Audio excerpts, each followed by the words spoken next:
So this is likely going to get quite pedantic, but let's face it, that is wrestling fandom. Welcome, sit down, have a marshmallow. 9 days out of 10, nobody will ever care what we're about to talk about, but I did see some people debating this online, so let's get the flub into it. For I am Simon from What Culture, please do subscribe.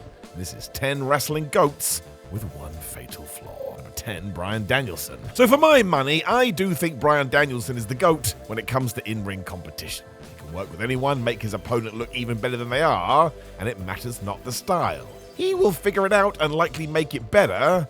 That's just what he does. Bryan is also the master of making you think he could win, even though that wouldn't make any sense to the story, and the connection he has with the crowd. The flaw people have aimed at him throughout his career, though, is his lack of ambition. Danielson is the first to admit to this, which makes him even better, because he's just so damn selfless. Maybe that's the problem. The American Dragon is so happy and willing to lose and put other people over that on occasion, when he doesn't win, he should. It almost makes you think Bryan could feel even more like a top guy if he had something like a John Cena record. There's every chance that would take away from his charm, however. He really is the best. Number 9, Kenny Omega. I do not understand how somebody can't like Kenny Omega. And another one that can do everything and anything. I've seen it too. Even his match against a small child was better than what 99.9% of wrestlers ever born could do. He's also spectacular to watch and sells his ass off. I honestly don't think Omega can have a bad match. Plus he's so likable, but also able to get under your skin as a heel. I mean, he's all time. Because he's ahead of the curve when it comes to wrestling though, it does often feel like Kenny shies away from being the stereotypical top guy, rather be more interesting and I suppose experimental. I still do think this is preferred because it's what makes Omega stand out, but it's a Bryan Danielson situation again. If we did tick the obvious boxes, we may have a totally different beast on our hands. Would we really take that and then go and lose classics like his series with Okada and Will Ospreay though? I do not think so. Number 8, Shawn Michaels. I mean, look at the praise. Stone Cold Steve Austin, The Undertaker, Chris Jericho, Ric Flair. All of these people have said that nobody is better bell to bell in history than Shawn Michaels. The Heartbreak Kid was another guy who could just switch from face to heel and make it work, and the storytelling in his fights. Without HBK, modern-day wrestling would be very different. He changed the game. The two flaws, though, come in the sense of his character.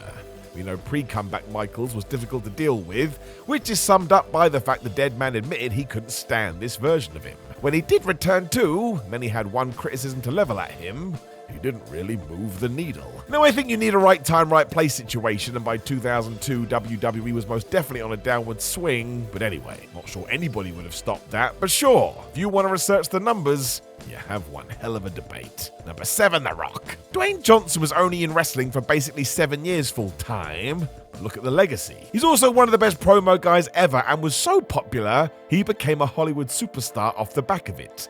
These are unmatched credentials. Amazingly, what actually works against him these days are the passages of time. Going back now shows some of his shtick was a bit daft, especially when he said things like Kung Pao bitch.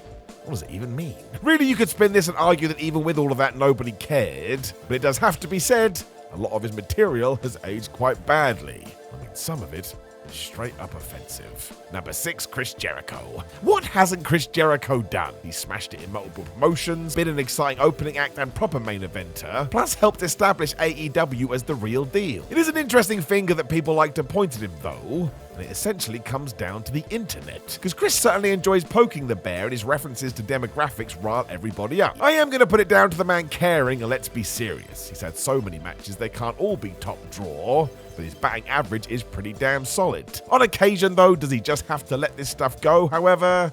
Yes, he probably does. Number 5, FTR. FTR are one of the best tag teams ever. They're also desperate to raise the game of tag team wrestling, meaning their effort levels are always through the roof, and they come across as genuine people. That's important. Means you can like them even more. Ties in. When it does come to this flaw then, well, whoops, there it is. Dax has been the first to say sometimes he cares too much, and that can mean the occasional slip-up, because it's so easy to get lost in your passions. Not to repeat myself, but I'll always pick this over somebody not giving a shib. Attitudes like this have helped grow AEW into the company it is today. Also, just think how hard it must be to exist on the online social space when you do have a huge following. Some individuals say really, really mean things, and if you're having a bad day, well, yeah, you're going to swipe back. Number 4, AJ Styles. Never forget that AJ Styles is all time. I think because we all accepted it long ago, we don't discuss it anymore, but we should. If you want to call him one of the most influential performers ever, I'm not going to argue, and he was so exciting when he first burst onto the scene. It almost didn't make any sense.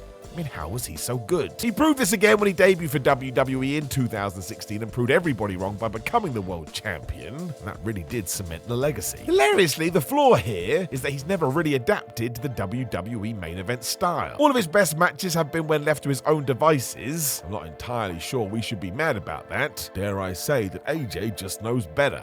And look what he did with Shane McMahon in that WrestleMania match. Really doesn't matter what he does do going forward because the dude has won.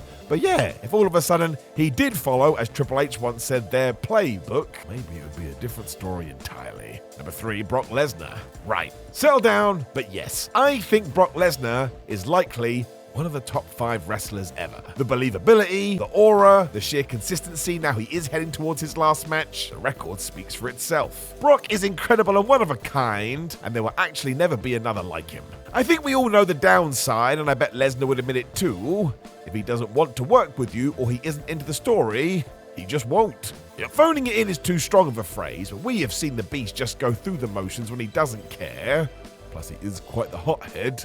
Guy has walked out a lot. When we do break down that issue, though, I do kind of get it. When I'm not overly passionate, do I do my best work? Probably not. So who am I to throw stones? With that always said, I always think about Brock's match with Dean Ambrose at WrestleMania. I can't lie, still makes me feel sad in my tum-tum. Number 2, Steve Austin. Is Steve Austin the best ever? For me, yes. There we go. Crazy success and popularity mean people still long for him today, and everything he did at WrestleMania 39 was just more proof of that. People were desperate to see him. There will never be another. As the man himself has discussed a lot, though, the era he got into the industry was not the most trustworthy, which left the rattlesnake a paranoid man. His don't trust anybody catchphrase was actually what he lived by. One example of this is Austin not wanting to put Triple H over at SummerSlam 99 because he didn't think it was the right time.